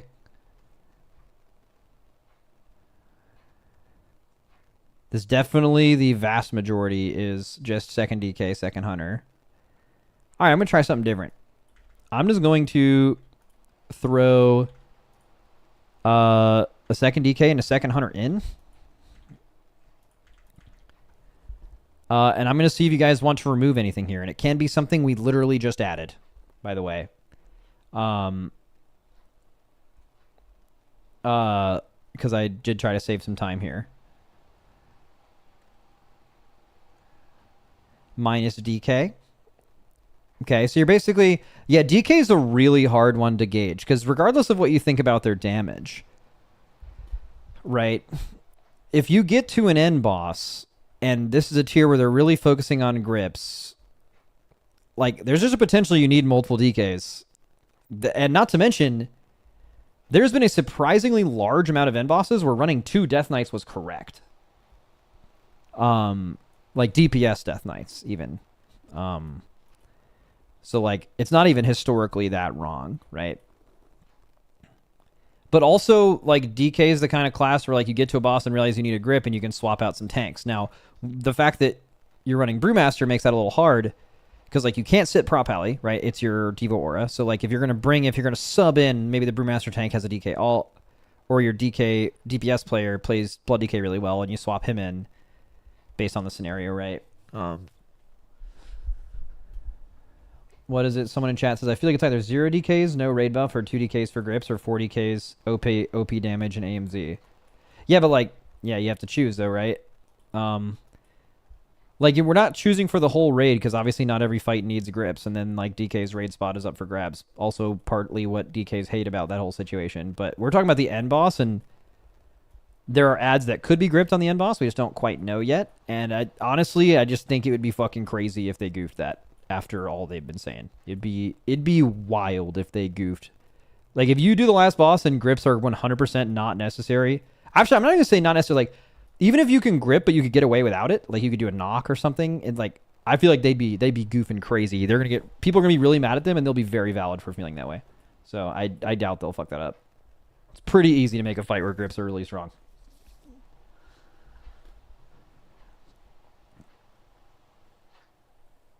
Does the raid split on Dementius?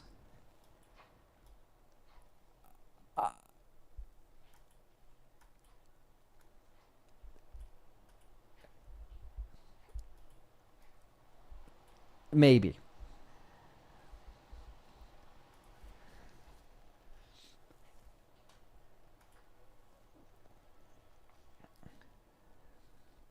That's a yes. I've been telling you guys yes for a while, and now it's maybe, so you can take that however you want. Okay.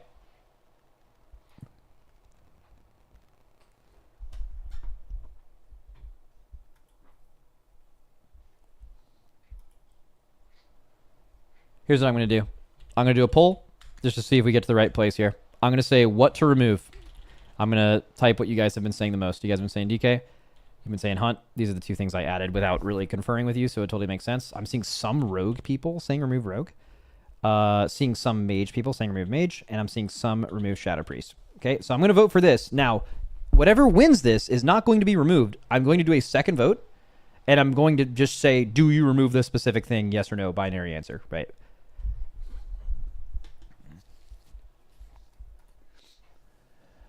So you don't there's a reason there isn't a nothing on this thing. Basically, I'm trying to narrow down what you guys think is the most sittable, and then I'm going to give you an option to sit it.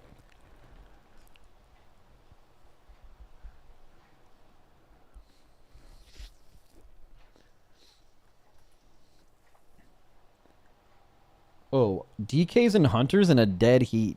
Maybe I fucked up by adding a second one of both of those, but you guys were spamming it, though, in my defense. And I'm always right.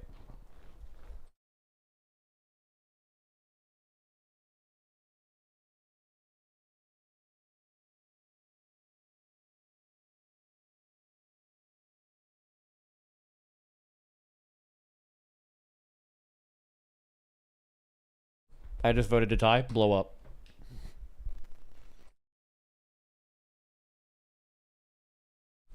Okay, they actually tied. Guys, what the fuck am I supposed to do with that? Okay, now, okay. What?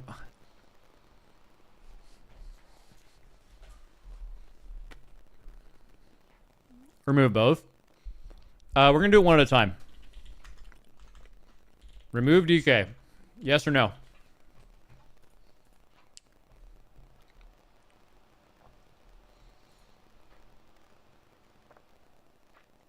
If this ties again, I'm ending stream. I'm just telling you that right now. It's over immediately. Actually, I can't do that because you have to finish it. It is getting near that time, though, so just letting you know ahead of time so you don't get let down when it happens. Oh my god, they're tied. Dude, are some of you fucking agents of chaos just have it open and you're waiting for it to, like, get close and then you just tie it up again? Like, can you even do that? Can you see the vote before you hit yes or no? Alright, you fucking... It is really close, though. God, I wonder how I deal with that. If Hunter's the same...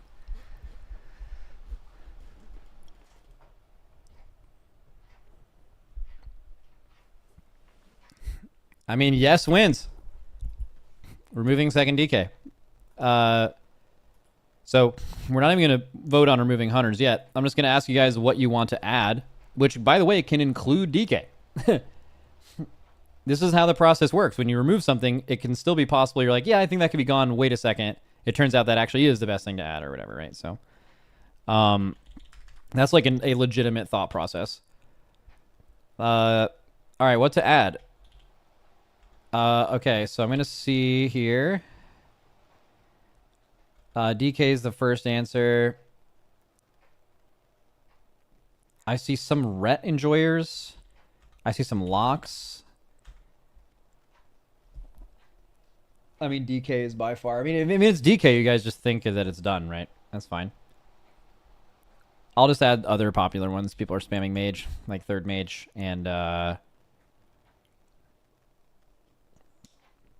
seeing some Windwalker enjoyers. I'll put Windwalker in there. All right.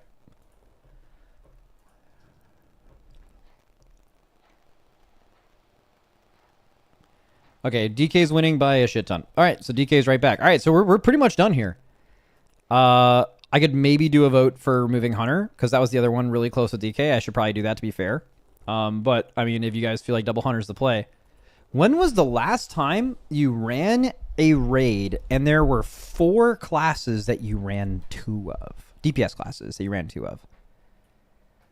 I feel like that's kind of rare, especially if you're looking at specific bosses, right? Because, like, consensus would mean that, like, unless you need 2 gates or you need 2 of what these classes are bringing you purely, like, utility-wise, which could pretty much only be, like, roars or gates, kind of. A few other, like, defensive raid CDs and stuff, but usually you'd say, like, okay, one of these is probably, this is Race World First, right, where we can run 4 or 5 of anything. It's not like we don't have the players for it. You can do it if it's the best thing, right? You'd think all the things after your raid buff is brought, you have to ask yourself, why would you bring a second of all of these rather than 4 of the best one, right? Now, that's not always how it works, right? Like, a lot of good raid comps involve classes that are really, really good at some things and some that are good at others. Like, for example, Fury Warrior wasn't the best class on Ansarek, like Mythic Ansarek. It wasn't what actually, like, killed the boss for you. It wasn't your best thing that you wanted to stack, but you did want exactly one of them and maybe 2, because they just blew the fuck up the roots in P1 that you had to kill, and they blew the spiders up to where you just never had to think about it. And that wasn't, like, the best thing for boss damage, but it was the best thing for consistency, and it was, like, one of those things where you just wanted a certain amount of them, but you wouldn't have ever wanted 3. You did them to fulfill a specific job, and then you wanted no more of them, right? So, like, that's the way that Warlocks, Mages, and Hunters and DKs do damage is actually really, really different. So it is possible you would want a lot of different things, right? It's not necessarily saying that it's always correct to just play 4 of the best one. I'm just trying to, I'm not trying to confuse you. I'm just giving you some context on how you actually make these decisions. But back to the previous question, though. What would you... When was the last raid that you ran 2 of 4 different DPS specs? You know what? Let's do that. Let's look. So look at this raid. We get close here, right? Or do we do it here? We do it here. Literally fucking... I guess this happens pretty often. I just had this shit on my screen. We have 2 Warlocks. We have 2 DPS Warriors. We have 2 Mages. And we have 2 Dev Evokers. Just instantly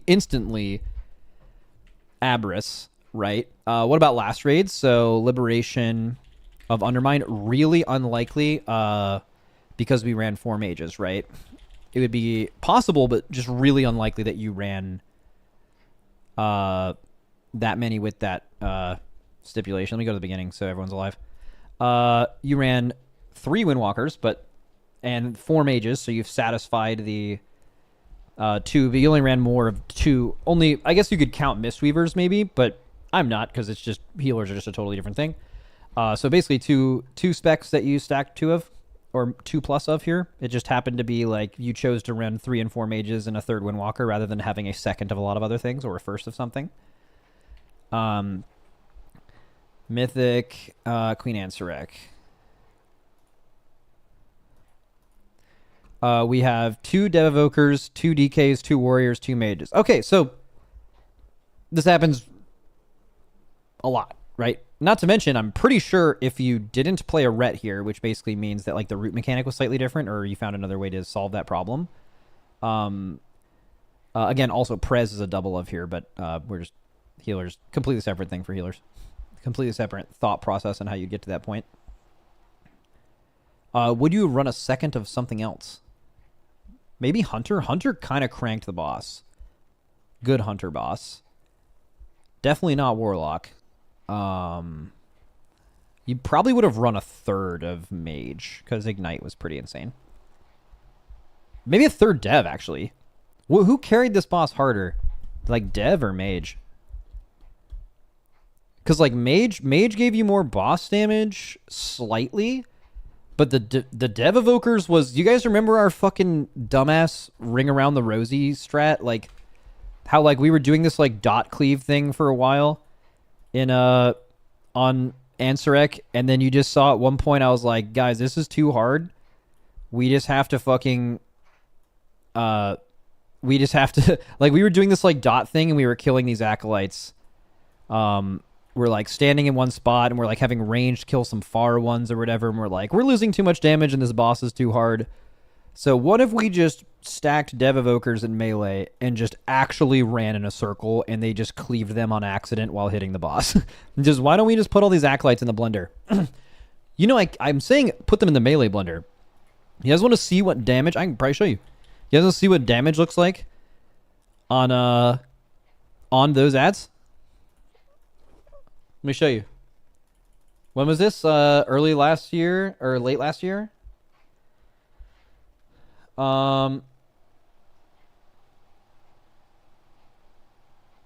What's this fucking raid? When it was in October? Okay. Doesn't look like it. It was earlier than that, right? Oh yeah. Oh yep, there are the splits on the calendar.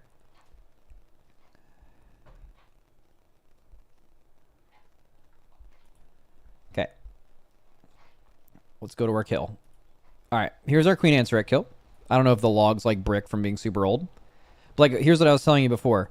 Like, the overall damage, like, Warrior cranked, right? But you wouldn't have brought another Warrior. You had exactly as many Warriors to do what you needed.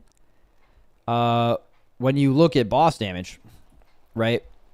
You didn't want to bring another one of these things. They solved their... They did their thing. So what was better, like Mage or Dev? So Mage and Dev were pretty close. I'm pretty sure this is going to prove my point here. These are the P2 Acolytes. Where are the P3 Acolytes? Chamber Acolyte and... Wait. Summoned Acolyte. These are the ones. Okay. So, two things here. Number one, THD was hard targeting them as our only lock to kill the far ones. So his job was not hitting the boss and hitting the Acolytes. These two Dev Evokers never targeted those things one time. They were just hitting the boss, and they were hitting the Acolytes on accident. Right? So when you're saying melee blender on this fight, yes, a lot of melee classes blend like that historically, but it was kind of the Dev Evokers were like the combination boss damage, Acolyte damage kings. Right? So if you would have sat that, what would you have brought a second of? I feel like you would have just brought another Evoker, because clearly we fucking shit on the boss. Like, you didn't... But at the time, you wouldn't have known that, but, like, you didn't need the boss damage. But, like, if Acolytes just died a little faster every pull, I'm pretty sure we would have killed it in fewer pulls than what we did. Maybe DK, because, like, DK is another class that does, like, pretty good damage. Like, if you look at just overall dam, like, DK is solid. But importantly, they don't have to do they don't have to do the fight. Like, everyone else has to, unfortunately, do the encounter, and DKs did not have to do this encounter. So, you'd ideally want to have as few people in the raid that actually have to do the fight as possible, so stacking another DK would have made sense. Oh, yeah, Sang died twice in this pull as well. So, like, he would have been even higher, right? So, I think it was right before Lust, too.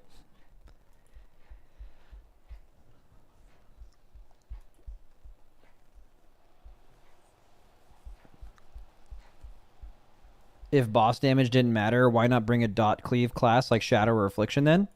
Because cleavy classes like Dev were better at killing the acolytes than daughters and cleavers were. Like one thing because you wanted a combo of boss damage. Well, again, you're saying boss damage didn't matter. Boss damage mattered, right? The reason boss damage didn't matter is because we had enough of the like boss cleave and acolyte cleave at the same time. Like for example, if you replace these two devs with people who are doing more acolyte damage, but they weren't just cleaving off the boss, our boss is like 2% higher at the end, and who knows if it's alive, kind of shit. You know, it's just like that's kind of how the fight works.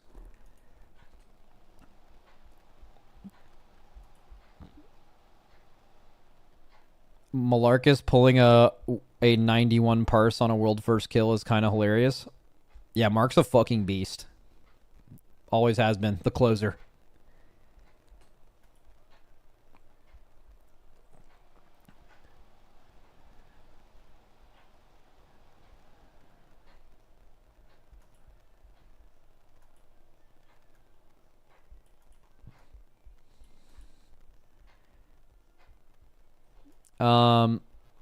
Okay, so that's the comp you guys basically ended with. Actually, I'll give you an option. It's so bright. I'm so sorry. I'm so sorry, but I mean, it's just how it works. Smart people know how to make sheets less bright. I'm not one of them. So okay, do one more poll because you guys. Do we remove Hunter? Yes or no? That's really the last thing that you guys have debated about.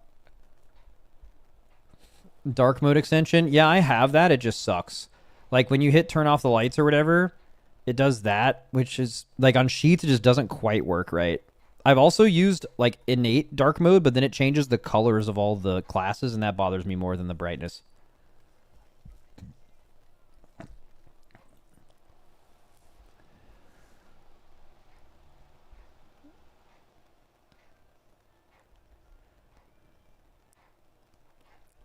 Max, in your opinion, who would be the second hunter in Liquid now? I guess you'll wait to find out. All right. Remove Hunter. Looks like it is going to fail, but it is close. So now people will naturally... I mean, it was going to fail before I mentioned it, and now there might be some Agents of Chaos as chat is catching up to what I'm saying that vote it yes, but I think the answer is just no. Right? Yeah. I mean, no even still won, even though people were spam hitting yes at the end.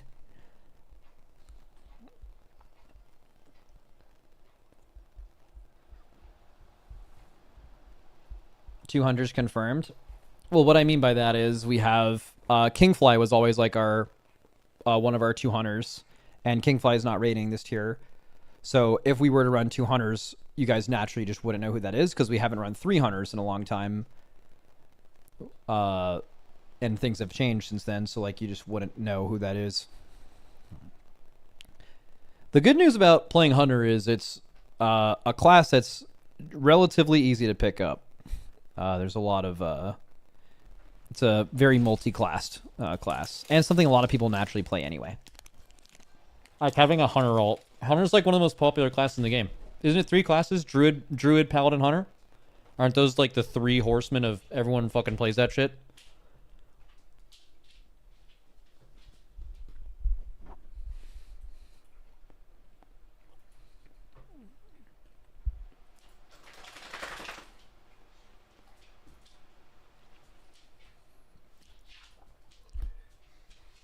Bring back Dosu. I would love to bring back Dosu. He's probably washed now, though. Dosu was an excellent raider, and an excellent vibe guy. Old school RuneScape has kept the old man sharp. Nah. Actually, that's fucked up. I mean, maybe.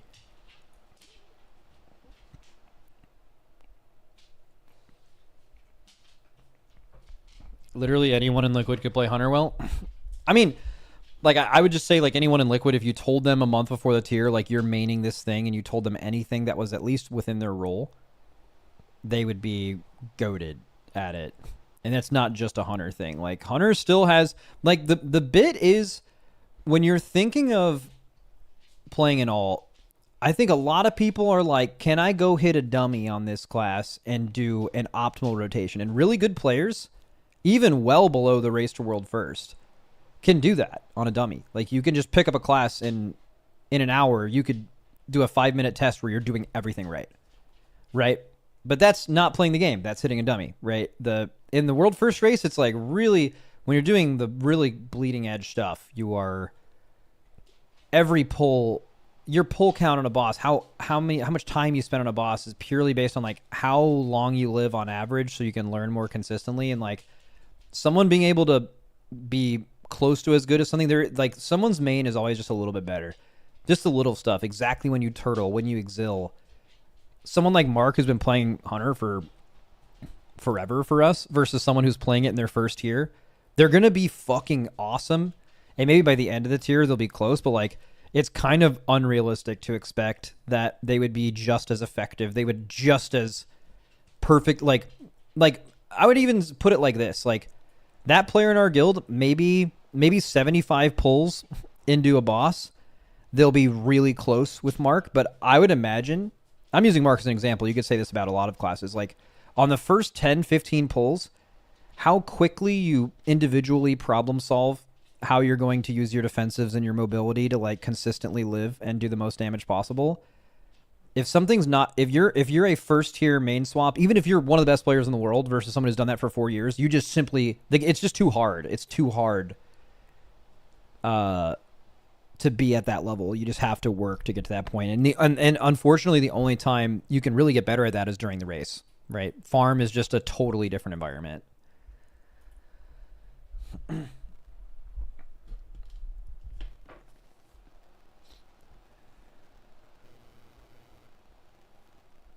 Max, what's your opinion on the one button assistant? Good or bad for WoW long term?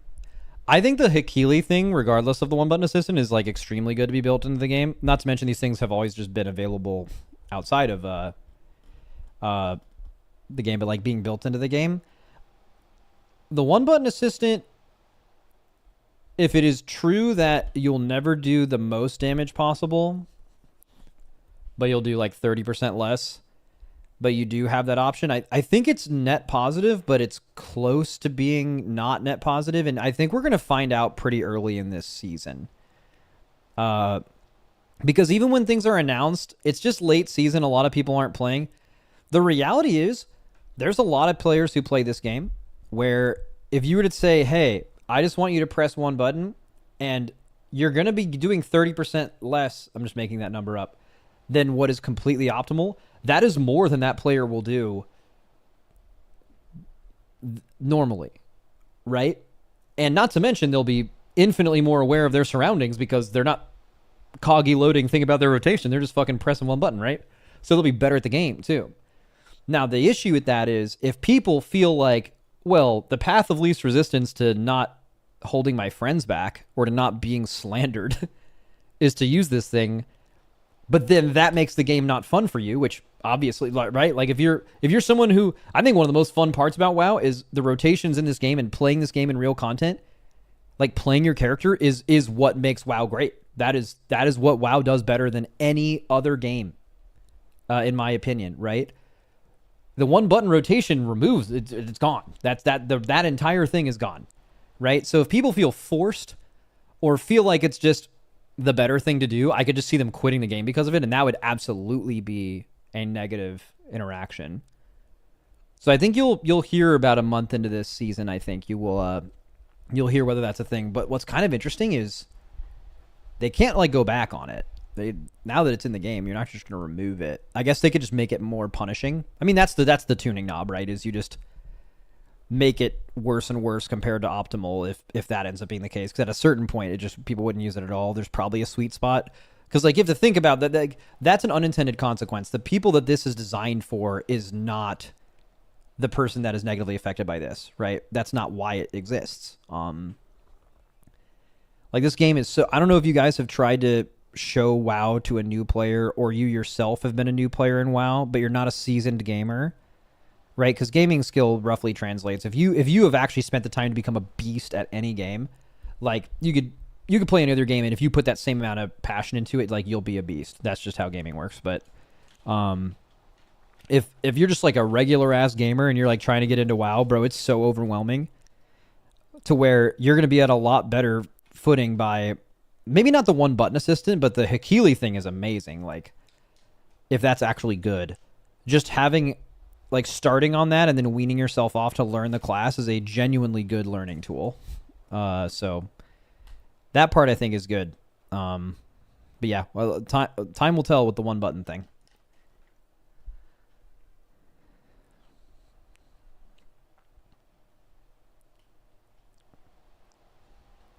It's a lot of upkeep, right? Blizzard now has to update the rotation APLs for every single spec and hero talent every patch. Yeah, it's a lot of work. Sorry, what is the Hakili thing? It's an add-on that still currently exists and what this thing it added to WoW was based on, where it basically just has like, imagine on your UI, there's just a little box somewhere, and it just simply shows you the ability that you should be pressing rotationally next, like during your GCD. So it's like kind of telling you what to do optimal damage. A lot of people use this and always use it, which is fine. A lot of people don't care about being good at the game. But, dude, if you are... Like, it's so hard to get yourself out of this mindset. Because, like, me, if I'm learning a new WoW spec, bro, that shit's so easy. I've done this for so long. Like, where your cooldowns go, what procs are... like general energy system management, and I don't mean energy like literally energy as in mana or energy as in fury or focus or whatever. It's all the same shit. Once you understand it, it translates to other specs, right? If you are foreign to all of that, and it's so hard to put yourself in that mindset because for many of you, you literally can't remember what that was like. Bro, this game is so fucking hard when you start playing it. Like, it's just so hard. There's just more things going on than any games you've played. And something like Hakili is, or whatever the in-game version of that is called, is really helpful. Should be really helpful for anyone that wants to get better and feels lost, right? I think the most unapproachable part of playing a spec is the procs. When they proc off of what you're supposed to do in a random window of time without an add-on, you wouldn't even know what to do. I don't know if that's true. Most procs in this game light up. And if you just tell yourself on most specs in the game, press button when it lights up, you're like most of the time right. So I actually disagree with that. I think Blizzard actually does a pretty good job of that. Now, every now and then they come out with a tier set that like 100% has shitty in-game stuff for it, and you totally need a weak aura to like do it well. And that's them not doing that well. But I'd say procs, but I don't think procs are a bad thing though. So like there are a few jobs in Final Fantasy. Jobs mean spec, by the way, in that game. Crazy that they call it that. Blows my mind. But there's a few jobs that do have procs, but very few. Most of the classes in that game, to play perfectly, you on a 5-minute, you're just hitting the dummy or whatever, you will do the exact same thing every time. Now, I'm not saying that for me that takes a little bit out of it for me. For sure. Like the fact that you as a WoW class could do mostly the same thing on a 5-minute thing hitting the dummy, but it just does slightly change based on procs. I think procs are one of the best things about WoW's combat system. Like when you play something with it removed, it's so clear. Like, dude, if procs just existed for this class I'm playing, it would just be so much better. Even like an off GCD proc in that game for every spec would just go hard as fuck. But it certainly makes it harder to learn. Like, is it easier to learn something that's static and never changes or something where you have to improvise? I mean, hopefully everyone would know it's the first thing. That's way easier to learn. I think this is where I disagree with you on class design. I think the endgame of WoW is infinitely better than Final Fantasy XIV, but class design is so overly designed. Oh, I think the game is overly designed in some ways. I don't disagree with you at all with that. But if you're going to go with, I think this game would be better without procs, which is kind of what you've been leaning towards, I would like so heavily disagree with that. Like, I just wouldn't, I don't know. I just completely disagree.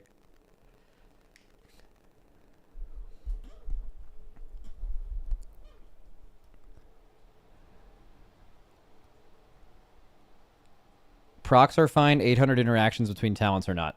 Yeah. If your base button does nothing and it needs a bunch of interactions to do something, that's just, by default, is just bad. Stop posting overworking. God damn it. Because I am about to end my stream, and I know that. But you posting it is, like, making me feel bad for doing it. You know what I'm saying? I mean, maybe that's the point. But we shouldn't be getting me to stream more by shame. That's bullshit. You know? Fuck, man.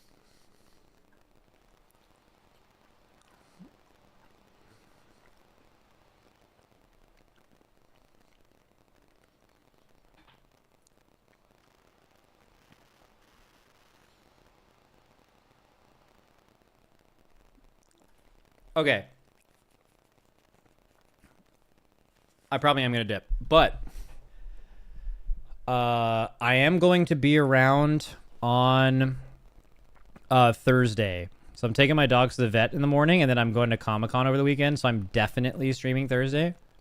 And tomorrow I'm at a shoot all day, which I've been doing a lot of. The race is always like I do nothing for like a bunch of months, and then it's like, well, the race is coming up, and every single sponsor wants you in their photo shoot and commercial because you're the guy. And then that, I hate that so much. But it is what it is. So that's why I'm just not here every day.